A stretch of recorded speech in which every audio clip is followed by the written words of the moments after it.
What's good, everybody? Welcome into Daily Betslip on Tuesday, July 5th, the day after Joey Chestnut won his 15th hot dog eating contest, cemented himself as a legend. I'm here with the homie Reed Wallach. We got a whole bunch to get into today. We got some tennis, we got some baseball, we got some WNBA, we got some South American soccer for you. We got absolutely everything on the board. Reed, what's going on, man? Nothing. Good holiday weekend. Like you said, the Joey Chestnut victory, obviously, no doubt, but under the hot dog total as predicted on this great program on Friday. So great job by you. But yeah, good, like nice long weekend, great weather where I was, and happy to be back in the grind now.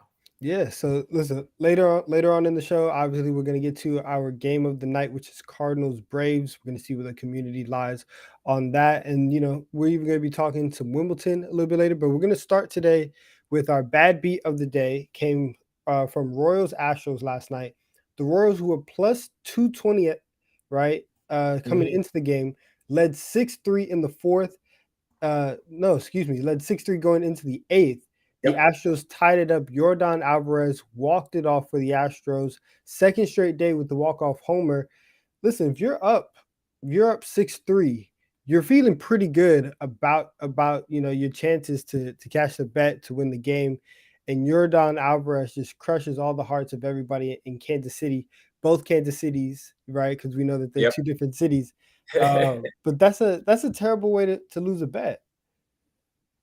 Yeah, Listen, I mean, if we're talking, I especially when you have like an underdog like plus 220, you're thinking eighth inning, just hang on, just a few outs, like we're almost there. You're taking on the like vaunted Astros and just brutal. Like they tied up, let up 3 runs in the eighth, and then like Alvarez, who's making an MVP push, walk off homer, just brutal stuff all around. If you have the Royals, but I guess like that's what you get for betting the Royals, right? Like you always run the risk of we're facing this really good team and we're the much worse team. Royals have like one of the worst records in baseball, so I guess that's the risk you run. You know what you signed up for.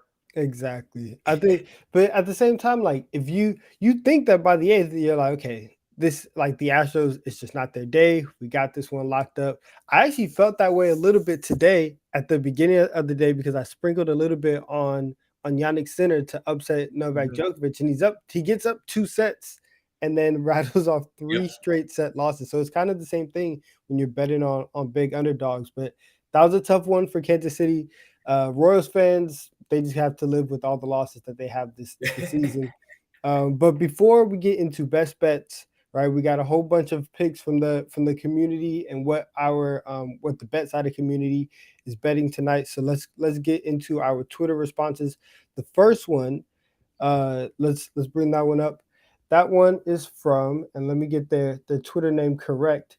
At CheeseGrader23 is taking Max Scherzer over 5.5 strikeouts at -105. Scherzer, who's been hurt for a majority of the season, is coming back today. He's making his return for the Mets. Reed, as our resident Mets fan, Yep. how are we feeling about the Mets tonight? How are we feeling about Scherzer? I see the reason for going over on this K prop. You never know. It's Scherzer's first game back, of course, in several weeks off of an oblique strain. So maybe he's limited, but the Mets really took their time with rehabbing Scherzer. He took 2 extra starts just to get ready to get back to the big league. So you're facing a Reds team that I'm almost certain is within the top 10 in K rate this season. They're a free swinging ball club. I think that, if Scherzer, even if he's limited, he's still going to give you like 5 innings. I think that there's a lot of reasons for him to go over this 5.5. And listen, if he's good to go, like all the way back, then, you're looking at a 7 inning outing. He's going to crush this prop. So I like it at -105, again, the cheaper side of the juice. So I'm with it. I like over 5.5 in beers and bow ties. Yeah, and so listen, you talk about the K rate for the Reds. They are 20th in Major League Baseball in strikeout rate at 23.3%. So just outside the bottom third. So they can be had. We have seen them, recently that number has gone up a little bit more in the last 3 games. They've gone from 23.3% to 36.9% strikeout rate, one of the worst in the league. So if Scherzer comes in and he's fairly healthy, that is something that you have to keep your eye on, and it's certainly something that could be hit. So Mm. I don't hate the play. So here's what I was talking about earlier. We have a little bit something different. Well, I didn't think that we would touch this part of soccer, or I didn't know that our community rocked with this specific niche. But can we get the next Twitter pick up on the board? This is from at trim_Kent. He's going with the Boca Juniors money line -105 over Corinthians in the Copa Liber, Libertadores round of Oh, I 16 like the second leg. accent too. That was authentic. Listen, my mother is Salvadorian. I have a little bit of that Latin America in me. I grew up with the accent. So listen, I have no idea where this game is being played, when it's being played, but it seems like we have ourselves a second leg soccer game, have a game with some stakes. Never a bad thing to throw, to throw a little something on something with some stakes and Right. make the night a little bit interesting with this sweat. How you feeling about this? Yeah, so after doing some light research here, just a quick Google search, uh, the first, so it's leg two, so the aggregate still 0-0 right now, round of 16. Boca Juniors, I mean, this obviously must win. It's the Libertadores, Okay, can't I see you with the accent there's too. You got it. there's legacies on the line here for Boca Juniors. You know they're going to give a full effort against Corinthians. I'm riding with Trent Krim, the independent. I'm Oh. with it. Give me Boca Juniors money line. I'll ride. All right. So it looks like as a show, we're on the Boca Juniors money line tonight. So to all of our people in Argentina and all of our people who follow Argentinian soccer, that's our pick for the night. Can't say we are not for the people. But those Yeah, no. those those are our Twitter picks for the night. I want to get into our best bets, some stuff stateside, some of the big four leagues that we have, and even something, some stuff just basically a little bit everywhere. So Reed, I want to start with you, and I want to Mhm. start in MLB. Where are you going for your first best bet? Yeah, so pick one. I'm gonna go Pirates first 5 innings against the Yankees. I know, we don't bet against the Yankees. They don't typically lose. That's why I'm thinking just the first 5 innings. I want to keep this simple. Mainly because I don't trust Jameson Tyone right now of the Yankees. ERA 5.58 over his last 5 starts.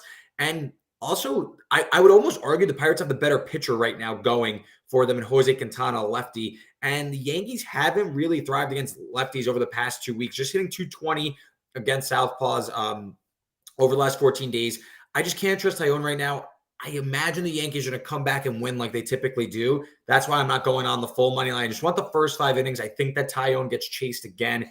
Just given his recent form, I just can't trust him right now. Plus 154, and I just got to get to that 5th inning. Obviously, if it's tied, we could push.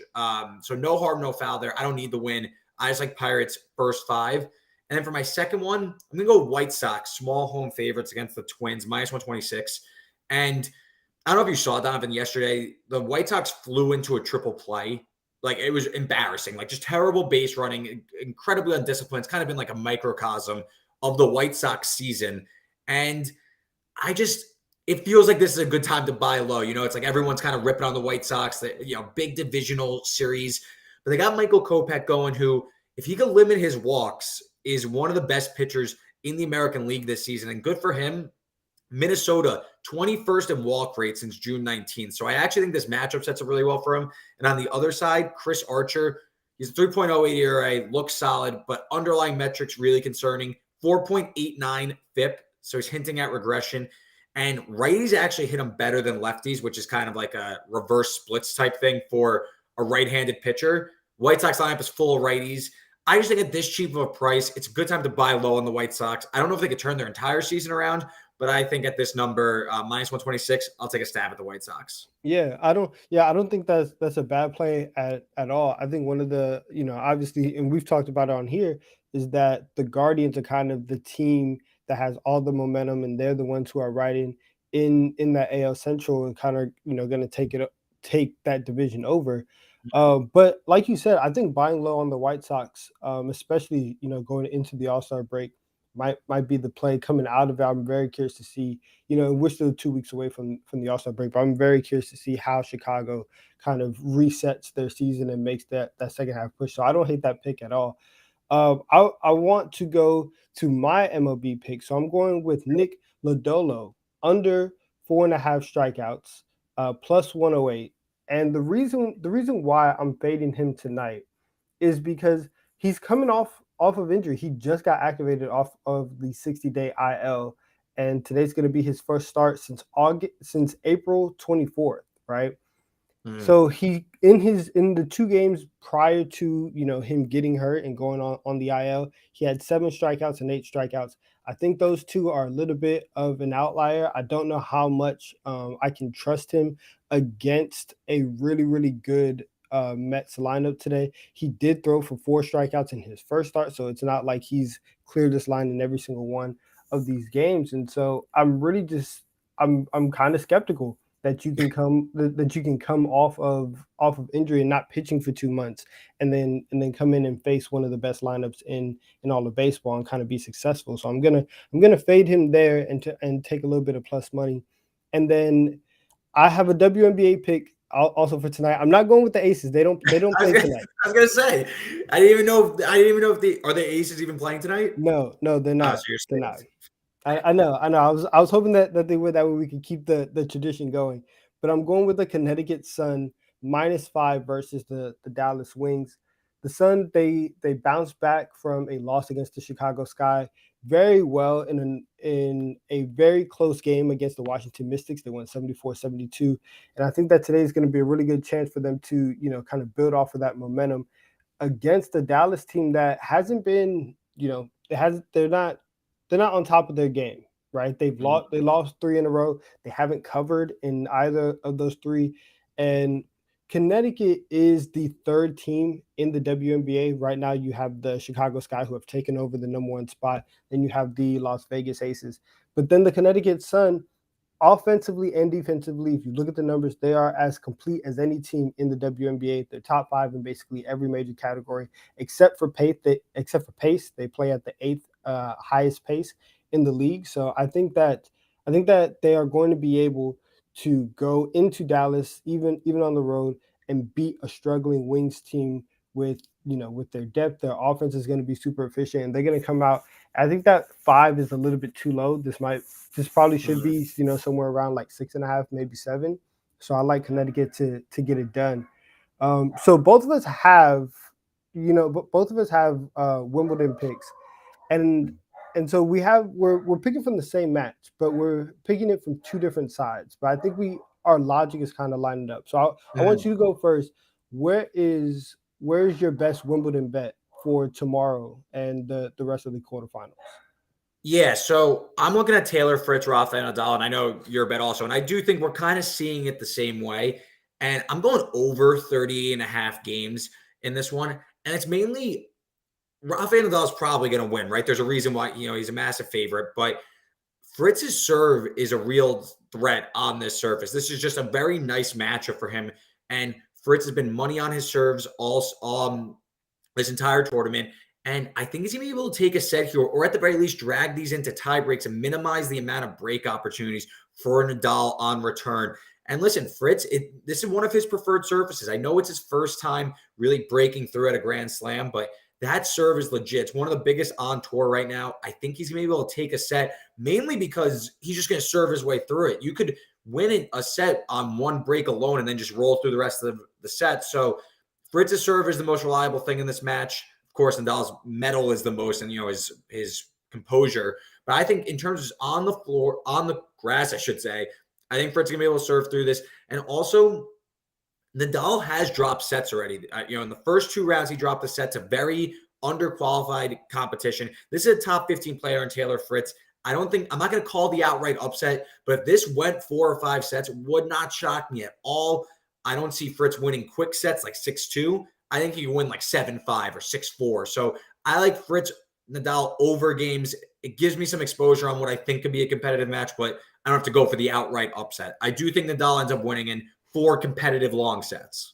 Yeah, and listen, that's exactly where my mind is at, because I have my best bet is Nadal 3-1 over Fritz at plus 285. And like you said, like Nadal, even though he's won these last two matches in straight sets, he got pushed early on, and both of those matches went into 4 sets.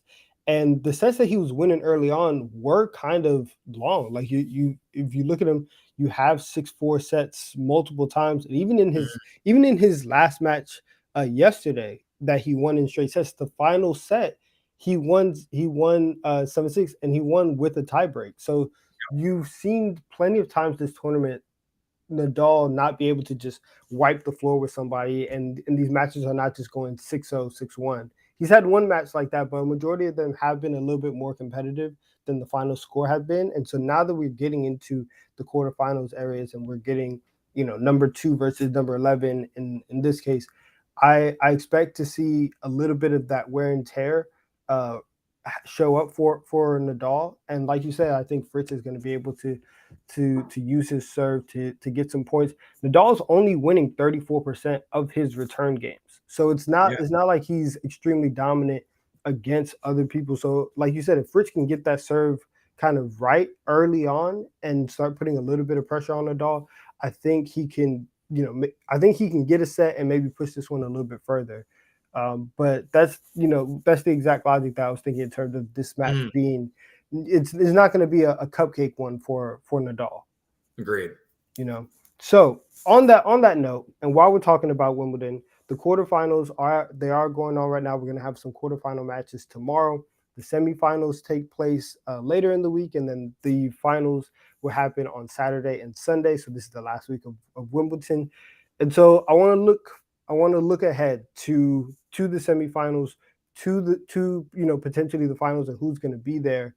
Right now, when you look at these last two and a half rounds of tennis that we have left, where are you seeing a lot of the value, and who do you think is going to end up being at the end?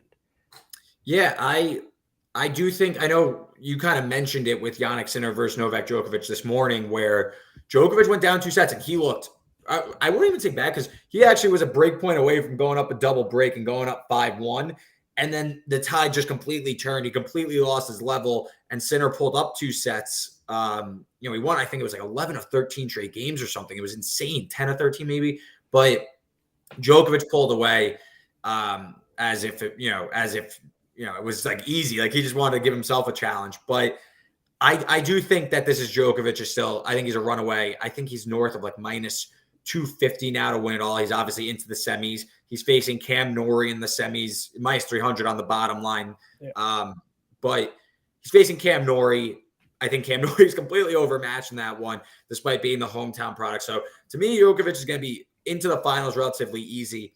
And we're just talking about Nadal and how we think he's in for a competitive match. I haven't been super impressed with Rafael Nadal. I know we did that whole who to fade going into the tournament. I said I wasn't backing Nadal. I had my concerns about his health, about his form on grass. And since that happened, Berrettini got COVID, Silic got COVID, Dimitrov got hurt. So a bunch of guys kind of fell out before they faced Nadal. So Nadal has had a relatively easy path.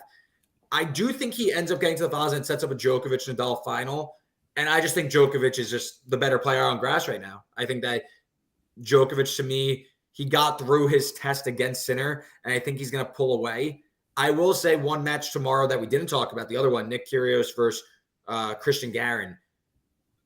People are going to be pulling for Kyrgios. I'm going to be pulling for Kyrgios. It would not surprise me at all if he fell apart in this match. The guy is very mentally always kind of all over the place, kind of gets in his own head. But he took an MTO for his shoulder. The serve looked fine, so I don't know if that was a concern, but he did have maybe one of the biggest wins of his career against Stefanos Tsitsipas in a classic match. And then comes back and goes 5 sets with an outmanned Nakashima. That was a little concerning to me. And now he gets faces Garin, who grass is not his best surface, but he has looked very good this tournament. Just came back to beat Alex de Minaur in 5 sets. A very impressive win, in my opinion. So keep an eye on Kyrgios tomorrow, because he might go down and we might have a surprise Christian Garin in the semis. So all in all, I'm saying probably Novak versus Nadal, and I think Novak at minus 300. It just makes sense because I don't know if Rafa's like the lock of all locks to get there. And Djokovic is going to be like minus 250, minus 300 against Rafa anyway. So, yeah, long story short, I like Novak to kind of run away with this tournament in the semis and finals. Yeah, on the men's side, I completely agree with you. I think that if Djokovic was going to go down, it was going to be today. Like Yeah. you're down 2 sets, and I mean this is the seventh time that he's been down 2 sets in a major and been able to come back and win. So I think that he's already faced his test, like you said. He's going to be facing Nori in the semis. That's probably going to be a very, very easy match for him. I would be shocked if that one went 5. I would probably be shocked if it went even 4. Um, and when you talk about Kyrgios, I'm with you on that. I think that he's very, this eccentric guy, always has, some blow ups. You've seen him like break rackets, and he's doing this and doing that, and it's always something. So like you said, I wouldn't be shocked if tomorrow, you know, he hits a ball, a challenge doesn't go his way, and now we just get a Kyrgios that's completely out of it for the rest of the match. So I think if there was anybody to bet on, it would be Djokovic, but like at minus 300, there's still just not that much, you know, like you don't want to lay 300 Yeah. to do all of this when, like you said, especially if he ends up facing Nadal, he's going to be that price anyway, so you might as well just, stick to the set Mm, score. The women's side is very, very interesting because we saw Iga Swiatek, who was on a 37 match win streak. And listen, every streak eventually has to come to an end, but she lost in straight sets to Alize Cornet. And so now, with her gone and with Coco Gauff losing as well, the women's side seems completely wide open. And I'm gonna be honest, I don't necessarily have a favorite right now in terms of who I just like love to win this tournament. You have Simona Halep, who's won this before. Ons Jabeur, who's the world number 2. She's the mm. favorite. She's the betting favorite right now at plus 140. Halep is plus 150. And according to the odds, it seems like it's really just them two and the rest of the field. Elena Rybakina, she's third at plus 500. So where are you seeing a lot of the value for this, for these last 2.5 rounds on the women's side? Yeah, I kind of like the same side. If like if I were to pick like a half to win, it would be the side that is playing tomorrow with Mhm. Um, Halep and Rybanka really being the two. Rybanka's plus 500, Halep is plus 150. I think both of them are going to get through pretty easily tomorrow, just based on their matchups. I kind of like Rabakina though at plus 500. Halep has really looked like she's on a mission. She looks as healthy as she's been in several years. She has won this tournament before back in 2019. So that gives me a little bit of pause. I'm going to think about it. Maybe tonight I'll place a bet on Rabakina because obviously they play tomorrow. So they're, kind of got to get that in tonight if I want to Yeah. make a play now. We'll see how that goes. But I do like both of those two to advance to the semis and eventually meet later this week. I just think Rabakina at plus 500. I just don't know if that price makes a lot of sense considering she's going to have to likely face Halep, who I think should deal with Anisimova pretty easily. And then Jabeur on the other side, who's just also looking as dominant as ever. Kind of, it seems like, she's rightfully the favorite. We'll see. She's never won a slam before. So, maybe we'll see if nerves, trickle in anytime soon. Yeah. I think for me, I think Halep is the play. I think having that experience at Wimbledon, especially once you get into the semifinals and the finals, that stuff matters a lot. And it's really weird because like the US Open from last year ended kind of weird with like you have like a very just like young star kind of close out the year, and then this year you have Ashley Barty who wins and she's no longer there, and so now it's like again, the whole field just feels so wide open that I think that the experience from Halep is gonna kind of be her differentiator. And everybody else is kind of just scrambling like, okay, well, Sweet takes out who's gonna step up and get it. And Halep, she's gonna walk in, she's minus 250 for her match tomorrow. She's gonna Mm. walk in and be like, hey guys, like I've been here, I've done that. I'm just gonna show you guys how it's done. So I think that she's gonna be kind of the one to beat, and especially with her being second on the board, I think that there's a lot, a lot of value with her. So So I guess both of us are going Djokovic and Halep to come out of this tournament, right? Yeah, with like maybe a dark horse in Rabinka on the women's side, but yeah, I think like if I were to pick the two winners, I know it's like chalky, but Djokovic and Halep, yeah. Yeah. Okay. And this, listen, and on the men's side, and especially for Djokovic, this is going to be really, really interesting because his he still has some stuff to deal with in terms of like the whole vaccination status with the U.S. Open. I believe I heard them talking on the broadcast today that there's still some stuff that he has to go through, and so he might not play in the U.S. Open. We there's there's still some more and a lot that's going to happen in between now and then, but this could be a really tipping point for Djokovic moving forward, especially to end the year out. Oh Um, yeah. No, I mean, he's now that Rafa got two. I mean, Rafa was looked at as the third choice going to the French this year, which is still crazy. But Novak's now I think two off of Nadal's pace. I mean, it's going to add up. If Nadal's going to continue to at least get one a year, Novak has squandered like a full year of opportunities to surpass him. So we'll see. I definitely think Novak kind of knows that the pressure's on though, and he's trying to really force the issue and get another slam home at least this year, and then we'll see how the U.S. Open plays out. yeah, it's gonna be a super interesting final week here, and Mhm. then I guess 2 months until the U.S. Open kicks off. So all that is gonna be kind of top of mind for us at BetSided. Make sure to check out all of our betting previews that we do over at BetSided.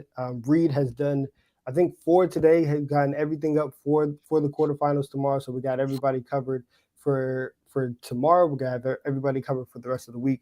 And so yeah, so there's that on the Wimbledon front. Now I want to get to our game of the night, and so we're talking Cardinals and Braves.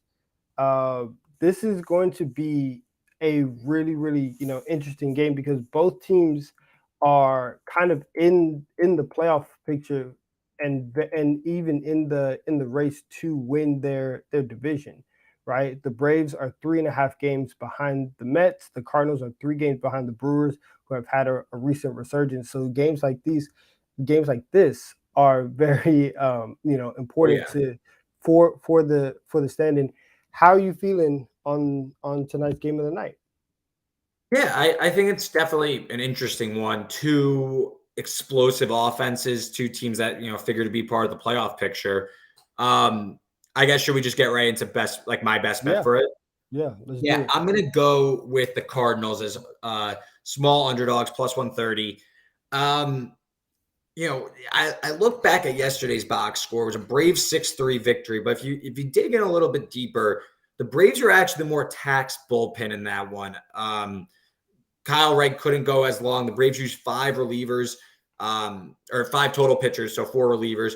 The Cardinals only had to use two, despite shaky showing from Dakota Hudson. So I'm not as concerned with, in a battle of two strong bullpens, I think that the Cardinals have the fresher and better one heading into this one. And I look at what the Braves are saying out there, and Ian Anderson. This is a guy who has an ERA north of 5. His FIP is pretty close to that as well. I'm not overly impressed. I look at the other side, and Andre Palante for the Cardinals has jumped from this reliever role. Now he's going longer and longer into games, and he's been very impressive while doing it. I know his FIP shows that there's regression on the way, but in 4 of his last 5 starts, he's gone more than 5 innings. Including his last start against the Marlins, not the best team, but still did go 7 innings. This is a converted reliever. 7 innings, only 2 earned runs. So I kind of think the Cardinals are the side here. Should be a pick 'em game in my opinion. You're getting the Cardinals at plus 130. This is a good baseball team. Dropped 6 of their last 10, so I think it's kind of a bounce back spot for them against a guy like Ian Anderson, who's been a gas can of sorts. So yeah, all that being said, I like the Cardinals plus 130 is my best bet for this one. See, that's very unfortunate because we've seen eye to eye for basically the better part of 30 minutes on I don't know. I did, everything. I did this with Peter last week. We saw eye to eye for 45 minutes, and we're like, "Wow, this is great," or "It's gonna be terrible," and we ended up like getting washed out the entire night. So this one might be good if we disagree a little bit. We need a little bit of rub. Yeah, and listen, beers and bow ties. Our guy, he's chiming in. He says, as a Braves fan, I will say Ian Anderson cannot be trusted. And so he's with you, but I'm gonna have to fade the Braves fan, and I'm gonna have to fade you because I'm taking the Braves not only on the money line, but I'm taking them on the run line plus 140 odds, right? Minus 1.5. And I actually think that Ian Anderson is due for a pretty Yeah. decent game. I mean, listen, he got rocked in his last start against the Phillies. 2 innings, 7 hits, 7 runs, gave up a home run, only one strikeout. But I mean, you can't get worse than that, right? Like that's all. That's already bottom. So like, just naturally, he has to come up a little bit. And if you look at the games before that, he went 4 innings against the Dodgers. Kind of got rocked a little bit there, but then he played the Cubs 6 and 2/3, 6 strikeouts, no home runs. He didn't give up a home run in 3 of his 5 June starts. So, I mean, I think that Ian Anderson he's not. I don't think he's going to be terrible tonight. If you look at what Atlanta's done, they've covered in 4 of their last 5 games as the favorite. So they are not like they've been playing good baseball. They won last night 6-3.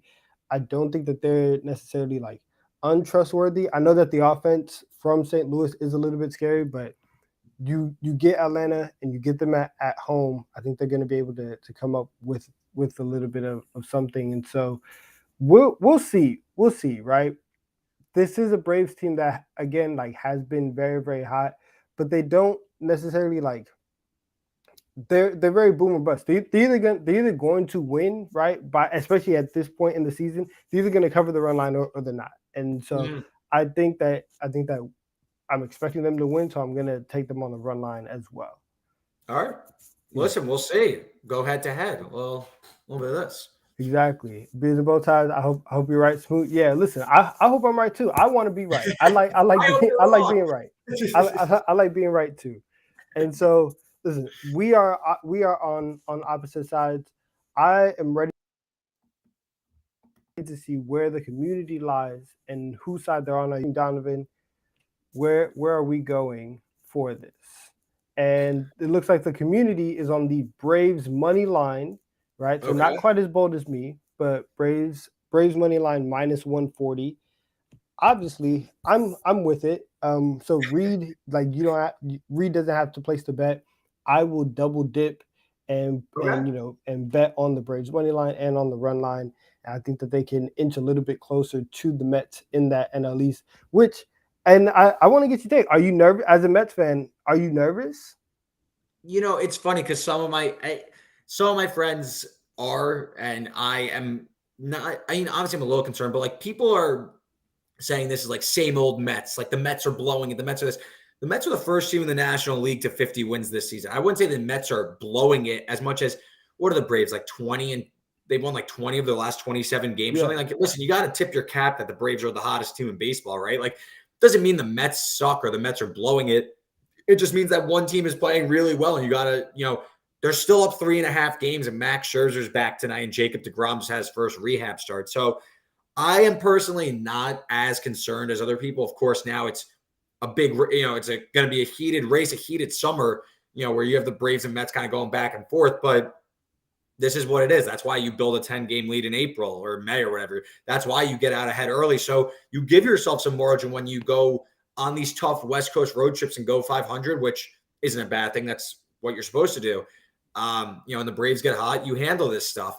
And, I think that I'm not super concerned. I still think the Mets have some upside, and we'll see. Maybe the Braves, they're peaking a little early now and they cool off. But I believe the Mets play the Braves 18 more times, something like that, some double-digit amount. So this race is far from over. The Mets are going to have to do their business, take care of business against the Braves ahead of time. Like there's too many games left for this to be considered over or not. I just think that too many people are like, it's like PTSD of like classic Mets meltdowns. It's not like that. This team is very good. Even if it means they lose the division, they're still a very good baseball team. yeah. And I will say this, right? So obviously the Braves are 3.5 games behind the Mets. The Mets and the Dodgers are tied for the top spot in the National League. According to playoffstatus.com, Mm-hmm. the Mets have a 39% chance, the highest of any team in the National League, to finish first in the National League. The Braves are all the way down at 6%. So there's still a long way, right? Like Yeah. you said, there's still a lot that the Braves have to do in order to overtake not only the Mets, but the Dodgers in the National League, put themselves in that position. They have been the hottest team in baseball, and they are still back 3.5 games of the Mets. You know what I'm saying? Like, it's not over yet. You know, if the Braves pass them and go up like 5 games, that's saying something. But again, that's why you build this early lead. I'm not that concerned just yet. Yeah. And listen, that's a great stance to take. I got other concerns to worry about, like my basketball.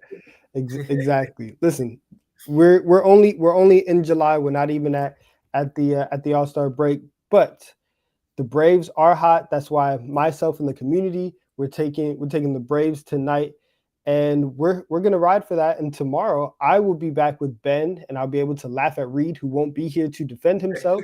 And so I will be back with Ben tomorrow. That's our show for today. Remember, every day we are live on Twitter and YouTube. We will let you guys know if we are doing the show early or not, but normally we are on at 5 p.m. Eastern, 4 p.m. Central. And so until our next show, again, tomorrow's going to be myself and Ben. But until then, may all your bets hit.